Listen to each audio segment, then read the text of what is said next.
and welcome back to Cornertwist and to the class of sub 20 series that I'm doing, where I will teach you how to be sub 20 on the Rubik's Cube.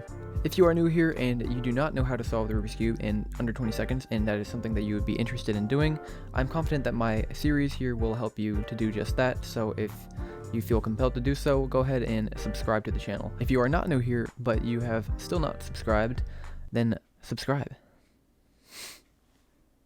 But remember, I don't want to see any likes out of you guys. No likes at all, please. For the past few videos that we've done, we've put a lot into working on our F2L. And in today's video, as well as the next few videos that I'll be putting out, we're going to be trying to wrap up F2L as much as we can, so we can move into some other important topics. We've already covered the intro to advanced F2L and what goes into that, what makes F2L advanced in that sense. So I showcased a few of the cases where you would have both the corner pieces and the edge pieces within the U layer, and today we're going to be going over specific cases where you would have the edge pieces now in the, I'm just going to show you. These cases we're going to be looking at today are going to include having the edge pieces in the S layer and having the corner pieces up in the U layer. So altogether, there's going to be 4 videos total on advanced F2L, and at the end of them, it is my goal to have you all familiar with each case that you can run into and how to solve them intuitively as efficiently as possible. And of course, at the end of this video, we're going to be going into more example solves where we will be showcasing what we've learned in the previous videos as well as adopting what we've learned today into them as well. There's always little bits of information and tips that I can give alongside the meat and potatoes of the video here, so I would recommend staying for that, but without further ado, let's get into it.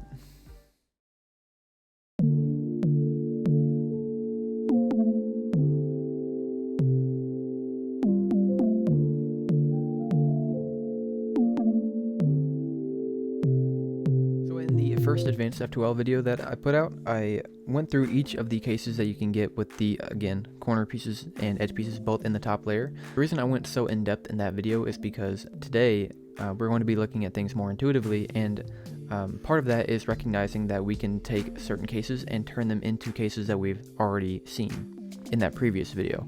So if you have the knowledge of the previous video, then of course when we turn these cases into those cases, you won't be confused and you can just use your prior knowledge to then continue on. But real quick, right before we get into the F2L cases, we're going to be going over something that I've covered already, which is edge orientation. And I was going to do it last video, but I ended up just wanting to save it for this video, so I already pre-recorded it. I'm just going to drop that clip in right here for you to watch real quick, and then we'll get back into it. I'm going to talk about something that we've already talked about here on the channel, but I'm going to add something to it, and that something is edge orientation. So a couple of videos ago, I introduced you to the concept of edge orientation and how it affects getting different cases. So for example, if you have a case like this and the edge is over top of another warm color, so in this case, the edge color is orange and it's over top of another warm color, orange or red, and this is what you would call a non-oriented edge piece. This edge piece is not oriented. So if I were wanting to insert this, I would have to use F moves in conjunction with the other moves, the other layers, or I would just have to rotate the cube in such a way that I could use U and either R or L moves to insert. The edge becomes an oriented edge whenever it's over top of an opposite color grouping. Just so I can recap, but I'm not repeating myself in a lot of these videos, similar colors, whenever I refer to them, is whenever you have 2 colors in a similar group type. So both of these are warm colors. I refer to them as being similar. In the same way, this orange is a warm color, this blue is a cooler color, and so I would refer to them as being opposite color groupings.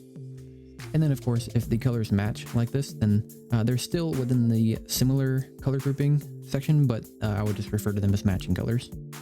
If you've been following along in my videos with me, you already know this, but there's more that I can show you about edge orientation, as we've only looked at how to determine if it's an oriented or unoriented edge in the top layer. You can also determine its orientation if it's in the S layer, like this.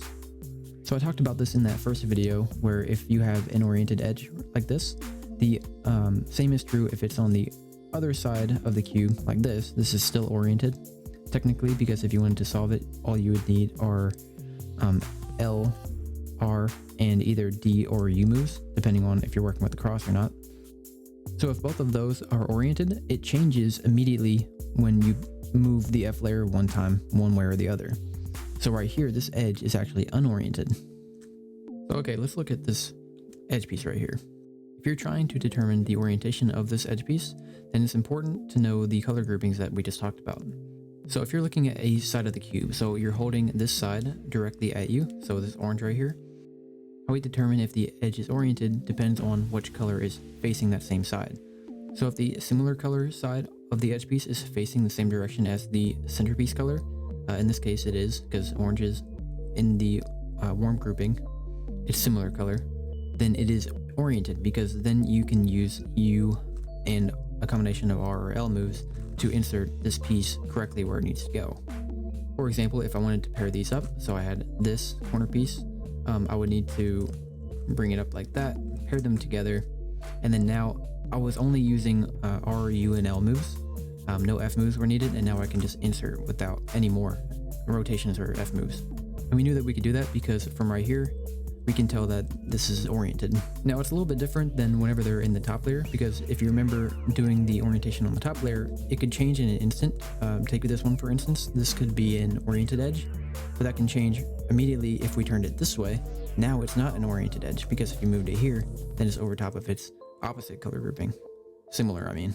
But if you notice this edge piece, it was oriented here because the similar grouping is facing the same side as the one that we're looking at. It's also the same here because it's just how the cube works. If you have a warm color on this side, you're going to have a cool color on this side, and same thing for these two.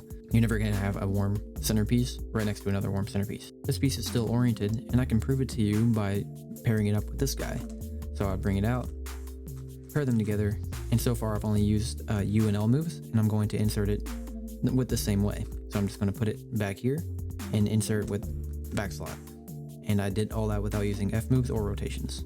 Now look at this. We have blue facing us, but this red is also facing us. That means that this is an opposite color grouping. And this would mean that this edge is not oriented, because if we get it out, we're using L and U moves. And if you look at it now, you should realize that this is not oriented just because of what we know from before.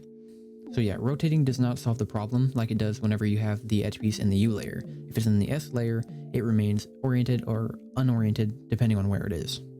But for example, if we have this edge piece right here, which is oriented, we bring it to the top and then we reinsert it using F moves, now it is unoriented. It's the only way you can do that. So yeah, that's the other part of edge orientation that I wanted to go over with you, and I want us to pay attention to that whenever we're doing our example solves today. It makes more sense to show you what I'm talking about with edge orientation in this video. That's why I saved it for this. So now we can get into these cases and it'll be a little bit easier. All right, now let's get into these F2L cases. One thing we're going to keep in mind of right off the bat is that you can have this edge piece in any of these 4 slots in the S layer. So we're looking at this red and blue edge piece right here. You can either have it within a slot that is oriented correctly or like this one, which is not. And similarly, if we're dealing with cases where the corner pieces are in the U layer, they're going to have one of 3 different scenarios going on. You'll either have them like this, where the white sticker is now here instead of right here, or like this, where the white sticker is facing upwards. So if I'm holding the cube like this and I see that the edge is here, not oriented, and the corner is here with the white facing out to the side and rather than up the top, there's 2 things to keep in mind. First thing is whenever you bring up the edge piece like this, you're either going to be bringing up one side or the other, meaning one of these stickers.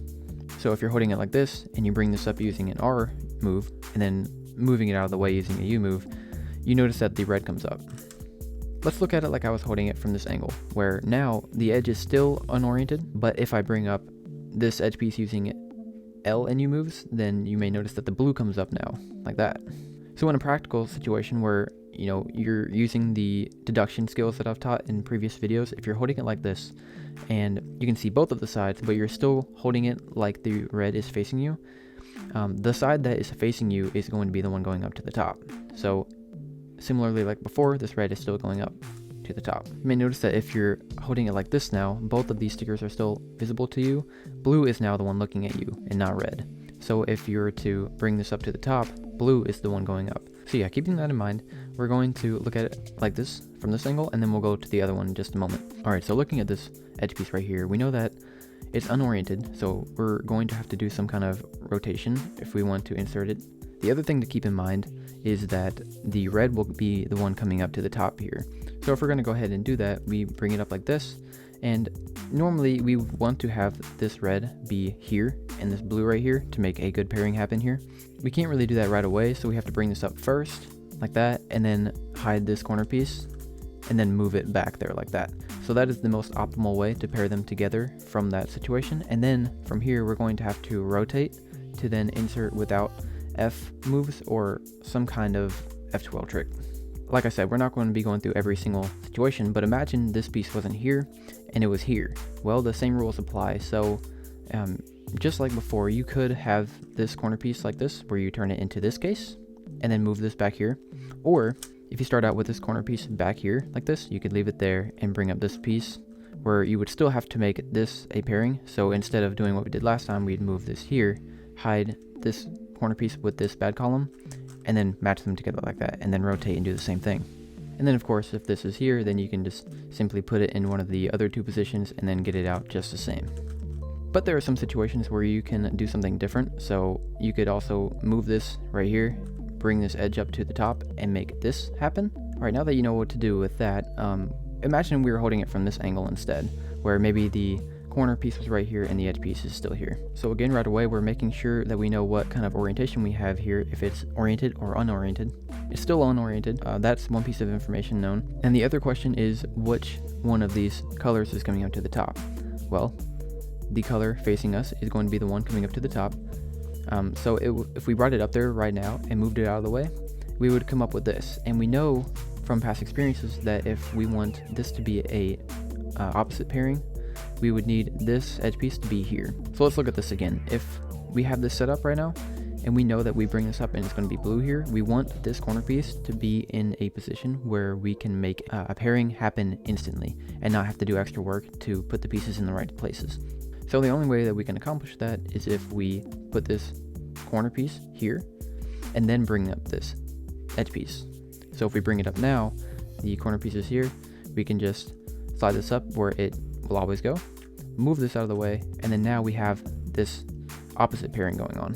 And then all we have to do now, since it is not oriented, is rotate the cube like that, pair this up, and then insert into the back slot. You can either do it like the way we just did, or if you started out from here and for some reason wanted to move this here, you could do the same thing by hiding this corner, bringing this up, and then moving it here, where that you know that it would need to be to pair up with this one. They both work the same way. It's really up to your preference, but as long as you understand what you need to do to pair these up before getting this piece out, that's really the most important part. It doesn't matter which side this white is facing. So it was facing here before. If it's like this, it works the same exact way. So we know that we have the blue on the top of the corner piece right here. And if we bring up this edge piece right here, it's going to have the red. So if we brought it up right now, the red would be here. We need this corner piece to be in a position to take advantage of where this piece ends up. So if this piece comes here, we know that we need the corner piece to be right here. So now we bring this up, move it out of the way, and then now we have the same situation where all we need to do is rotate and pair it up. So if you have an edge piece back here where you know where it is, remember that the color that you can't see will be the one coming up to the top. So if I brought it up like this, the red comes up to the top. The same rules still apply, you're just looking at this from a different angle now, where you know that this piece will come up right here. So you want to put this corner piece in a place that takes advantage of that. So that is really the idea, is just making sure that we know where to put our pieces to then extract them in the most optimal way. So now that we're done looking at those cases, we're going to be looking at the ones that are very similar, but now this edge piece is oriented, where before it was switched. So very similarly, we only want to know how to put this piece on the U layer to make sure that it pairs up with this one in the most efficient way. So in this particular one, we would want this corner piece to probably be here, because if we were to bring this up, we know that blue is going to be the one coming up, remember, because it's looking at us. If we bring it up to the top, it's going to have the blue on the top, and we know that whenever we have another blue up here and not the red, it's going to need to be paired up in a good pairing and not an opposite one. So we can bring this up to the top like this, which is not really the most optimal, because we're still going to have to put this right here. What we should be doing is bringing this up where it will go here, and of course this will be hidden, and we need to put this here and then bring this back up. So that would look like this, where you would move this edge piece here, and then the corner piece comes up right beside it in a good pairing. This is oriented correctly, so all we need to do now is just spin this up to the front like that and then insert. Imagine this corner piece didn't start out here, but it started here. Well, now you're just one move closer to what you were trying to accomplish before, and you can take out this edge piece in the same way and just put it back beside it and then insert this. And again, I don't want to repeat myself, but I want to make sure that you're getting this. If I see this corner piece here, instead of taking this edge out like that and then pairing them together, it's probably better if I just leave it like this, put this edge right here, and then bring up this edge piece to pair together like this. Perspective, doing it the first way would take 1, 2, 3, 4, 5, 6, 7, 8, 9, 10 moves. We're doing it the other way would take 1, 2, 3, 4, 5, 6, 7, 8 moves. So it could still be 10, but like I said, I don't count the double flicks as being 2 moves since they're done as fast as it's a single turn. But yeah, I think it's safe to say that that was the more efficient option. What we just looked at the version where this was oriented, but the blue would come up just like the color on the top of it, of this corner piece. But now you may notice that we're holding the cube in such a way that the red will come up. So instead of holding it like this, where the blue will come up, the red's gonna come up like that. So in this situation, again, it's important to point out that if we move this out of the way of this one, where it's gonna come up, we want this to be in a spot that will pair up with this one. So knowing that the red is gonna come up right here will tell us what kind of pairing we're gonna be looking at. If this were blue and we brought it up, then it would be a good pairing that we would need to pair into, where this time it is the red, so we're going to need to bring this up in a way that makes an opposite pair happen. So if we start out from right here, all we need to do is move this corner exactly where it was before and bring this up, and then now we have right in front of us an opposite pairing. All we need to do is take this out of this L layer, bring the cross piece back down, and then since this edge is oriented, all we need to do is then insert like that. One other way that you can make this happen is by putting this corner piece up here and then imagining you bringing this edge piece up like this. Now the corner piece is hidden. You can move this wherever you would like. You can move it not here, but here, because whenever you bring up this corner piece, now you can see that this makes an opposite pairing happen, and then now you can just pair the same way as before. So yeah, anywhere you're looking at this, so the red and blue edges right here, the corner that corresponds with it is right here.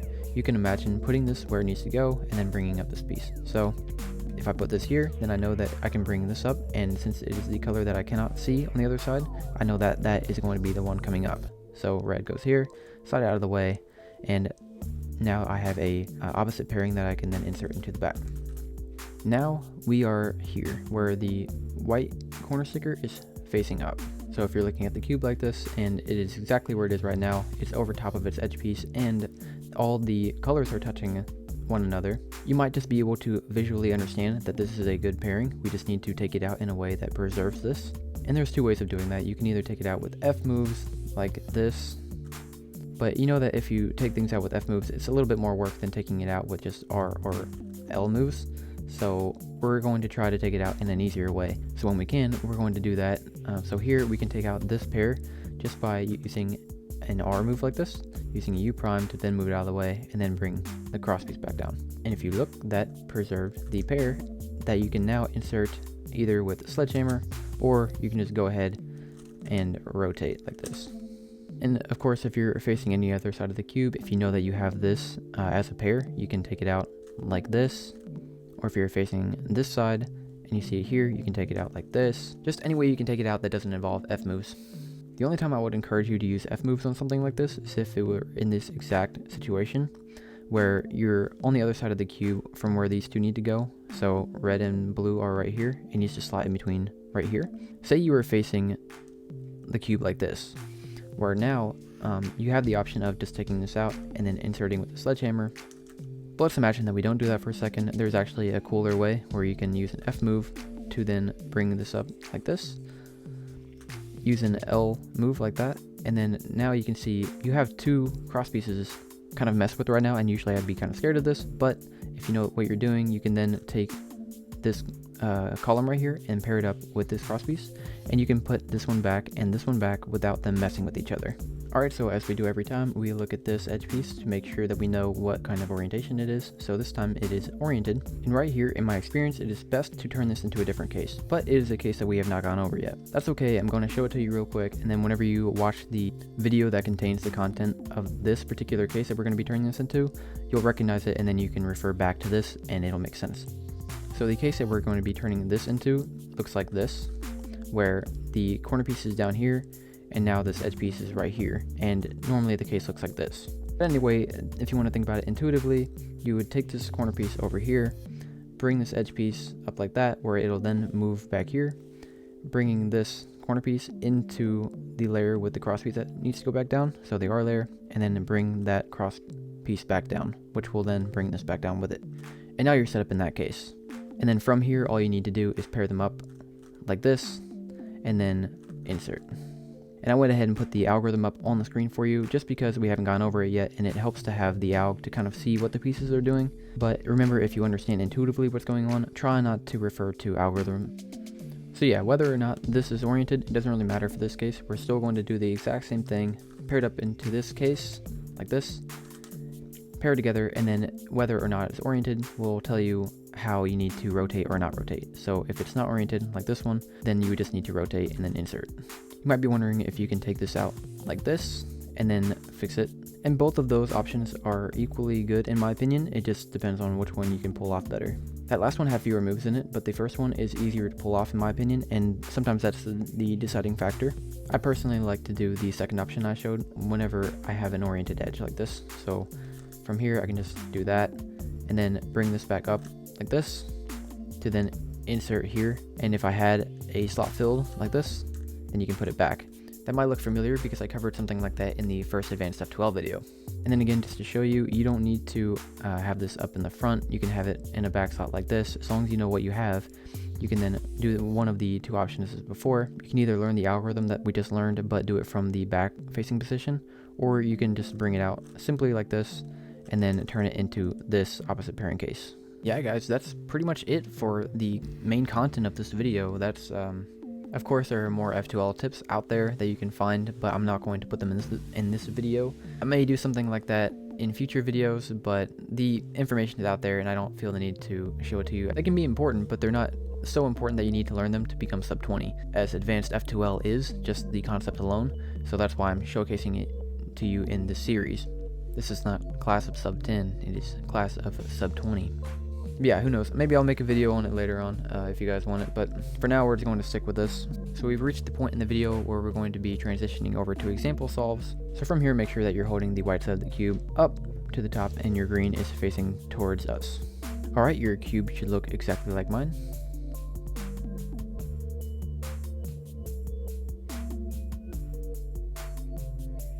As always, we're going to flip our base color to the bottom like that. And before we do anything, we're going to take stock of our edge pieces. So we've got one right here, I see two right here, and we've got one right here. So now we, of course, are going to make our cross solution for this. And remember guys, our aim is for 8 moves or less, preferably less. So I'll take you through my thought process. I'm thinking maybe we could take this orange and bring it down like this, like that. Then move it over underneath orange and then bring down this blue and then put down the green. But a good thing to keep in mind is that whenever you have a bad kind of edge like this where it's not oriented, especially when it's underneath its color like that, you want to put it underneath something else that will be moving, especially only one turn. So I see this blue right here is going to eventually come like this. So I can think about maybe putting this red piece underneath the blue where eventually it'll do this and kind of reverse piggyback in a way. So if we start out the cross by putting this here, now we can think about putting this orange down here, because then the red will be taken up to the opposite side. So then orange will come down here, red will be facing up here, and then we can put the orange in, then put the blue in, which will be here. Then the red will come back along, piggybacking to meet the red. Then before we put in the red, we can then put in the green that's right here, and then slot in the red for the finishing touches. If we want to think about how many moves that would be, we can think about it in our heads. This goes here, so that's 1. Then this comes down here, so 2. Then 3. Then we fix this, so 4. And then this comes down, 5. And then the red goes in, so 6. So we know that it's under 8 moves, and we can try to optimize our finger tricks as much as possible. And it doesn't seem like it's going to be that hard to do so. So if you're watching from previous videos, make sure that you're remembering to keep our practices in mind. We've only learned one really so far that's major, and it's the blind solving practice. So if you have not watched that video, I'm going to recommend that you go back and watch that one. It's the very last video I did before this one. And if you have not seen it, I'm not going to do the whole face cam thing, but just make sure that you know that I'm closing my eyes when I do this as a part of that practice, or that I should be anyway. So yep, we're going to input our cross solution. So we'll just put this underneath here like that. So that's 1, then 2, then 3, moving that orange to the back underneath the orange, then bringing down this blue, piggybacking the red along with it, and then fixing the green that's over here, and then fixing the red. So yeah, pretty nice cross solution. Under 8 moves, I'm cool with it. So right away, we're going to look at our 3-edge center, and it doesn't take me very long to spot that I have a pair right in front of me like this. So naturally, I'm going to want to insert this pair first, but in blind solving practice, I like to make it a point to spot everything that I can before moving forward, just so that way I can practice look ahead. And even if I'm not good at it, I can maybe become better at it just by doing that alone. These are not time solved whenever you're doing these kind of practices, at least it shouldn't be. So you have the added benefit of being able to slow down and look for stuff like this.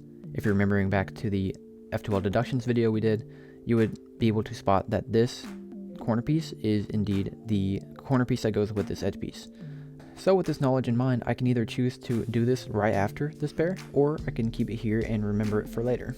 As I've even got one more piece of information available to me, I have this. This corner piece has white and red on it, and it has a mystery color on the back, but we know how to identify which it is going to be. Since this red travels down here, we know that it ends up in this slot, so the other mystery color is going to go here, which makes it green.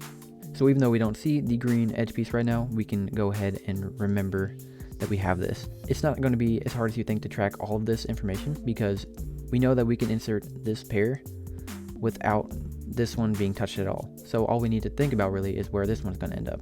We're not going to go that far into it. We just got to recognize that this is going to be here and maybe try to think about where it ends up. So closing our eyes, we would just go ahead and insert this pair. So since it's oriented, I know that I can just bring this back here like this, pair them up, and then insert into the back. Alright, so this is pretty cool. I know that since I just solved this column into the back, there's nothing in either of these two spots that I need to focus on anymore because they're done. And if you were able to track that piece from last time, the red and green piece, you would notice that it ends up here. And even if you didn't, you can now look at it again and deduce that the green comes down here, which will then go here, so the mystery color goes here and then comes here, making it a red. And there's actually a lot of information that we can get just by knowing all of this. So we know that this is a pair because it didn't get touched. This is the red and green corner piece. And since we've already solved the other corner piece back here, we know that this one has to be the last remaining one, which we can see these two right here, they're both the greens. This one has to be the other one. So just by looking at these two, if you've already forgotten which pair this was, we know that the opposite side of the cube has to be blue over here and then orange over here because they're across from each other on the cube. We slotted the pair into this one, meaning that it went into the blue and orange column. So the other pairing that has blue on it that's not blue and orange is blue and red.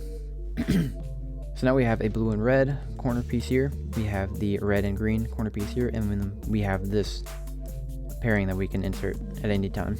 There's so much I get to show you here because now we get to find this one's edge piece even though we don't see it right in this 3-edge center. And before, I know I told you that you can only tell what edges there are in these 3 spots without prior knowledge. But whenever we have prior knowledge, like a backslide like this, we can rule out certain things and help us find edges where normally we wouldn't be able to. So let's notice something real quick. This is the red and green corner piece right here. It needs a red and green edge piece to go along with it. Let's check all the areas where we know that that can possibly exist right now and rule them out one by one. First, let's think about the very obvious ones, the cross piece ones. We don't normally think about these because it's just so obvious that you don't need to. All of your cross edges are done. So we have green, red, orange, and blue. They're all done.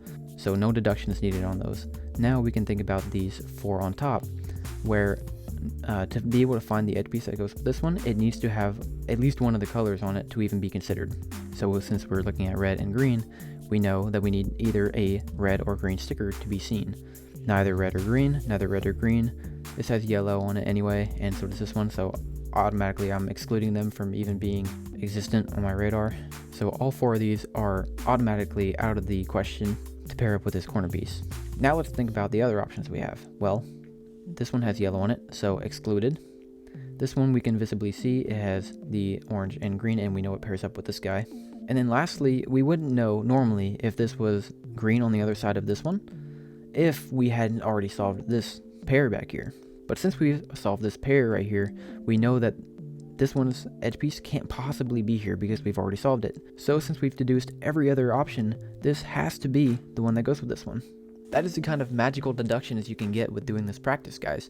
If you pick apart each and every detail that you possibly can without moving forward, it's going to make you grow exponentially, leaps and bounds. You will feel like a magic cube solver guy or something. But yeah, it's pretty cool. Now you can think about how you want to pair them up. And since we're learning advanced F2L, this is perfect for today's example solve. We look at this piece right here, the color that we can see. Since we can only see one like this, it means that the color in the back is going to be the one coming up to the top. And since we know what it is, we can plan how we want to pair this together with this corner piece. The green is going to be coming up to the top, which means that this is going to need to be paired together in a good pairing. So we know that if we bring up this piece to be here, with this corner piece here, as well as having this corner piece here and then bringing this up, both of these are just fine and either one will work really. So it's good to have that information, and it's also good to know that this is an unoriented edge. So when we bring this up, we're going to have to do either sledgehammer or a rotation afterwards to be able to finally insert. So I don't know if you caught it. If you did, props to you. But if you have this here or here, it's actually not the most optimal. The most optimal way to pair these two pieces up is to have this corner piece be here actually, because you may notice that you will hide this one and then you will bring up this edge piece to go here, just like that. So it's very, very important to think about each and every way you can pair these two together for the most optimal solution. So anyway, last thing we're going to think about before solving this pair is how is this pair going to be affected, if at all. So we think about the moves in our mind. We're going to put this here, then we're going to put this, which will go right here, and then bring up the corner again. This column actually just goes right in here the whole time, so it doesn't move at all. And with that knowledge, we know that this pair will still be preserved by the time we get done solving this pair. So again, we're going to close our eyes, we're going to pair these together, and then now the only time that this pair gets touched is whenever we solve this one. So we can either do sledgehammer or we can rotate. I like the idea of just rotating and remembering to do common practices. And then now, if you had your eyes closed, we open them and we see what's in front of us here. I don't expect you to know exactly how these pieces are going to come out, but I just know from experience that these came out to be like this. And now you have the pairing where it's a good case because both of these have the same color on the top, this one, and the edge is oriented. So all we need to do is either bring it here to pair them up, or of course pair them up from here, which is probably better. And now we have this good pairing we can insert into the back slot. And then for the last case, we have both of our pieces right here in front of us, where we looked at this exact one previously in the video, and you can just move this corner piece right here. I'm just kidding. We're going to put it right here, and then we're going to bring this edge piece up right here and then here, bringing this corner piece back up right here to pair them up and then insert into this. So close your eyes, pair them up together, bring it here, and then insert. That is what I'm talking about. That is a good example solve right there. So yeah, I think that one example solve will suffice, and that brings us to the end of the video. You already know what the next video is, as well as the next one after that, if you were paying attention. If you were not, that is completely fine. I am very good at spacing out. Next video will be a continuation of Advanced F2L, where we will be going over the corner pieces being in the, in the D layer next time, and the edge pieces being here in the S layer. So yeah, a little bit different. We're going through one at a time to make sure that we know every case. And again, I'm not trying to teach you the most exact way to get everything out all the time, because there's a lot to think about on the cube, honestly. I'm just trying to show you ways that you can think about it intuitively for your own sake, to then understand everything that you're doing on your own, so that way you can continue making good, educated decisions on what you're going to be doing next. Anytime that you yourself can use your own brain to figure out situations, it is always going to be better than someone else telling you exactly what to do and then you just doing it. That's it. That's all I got for you. See you in the next one.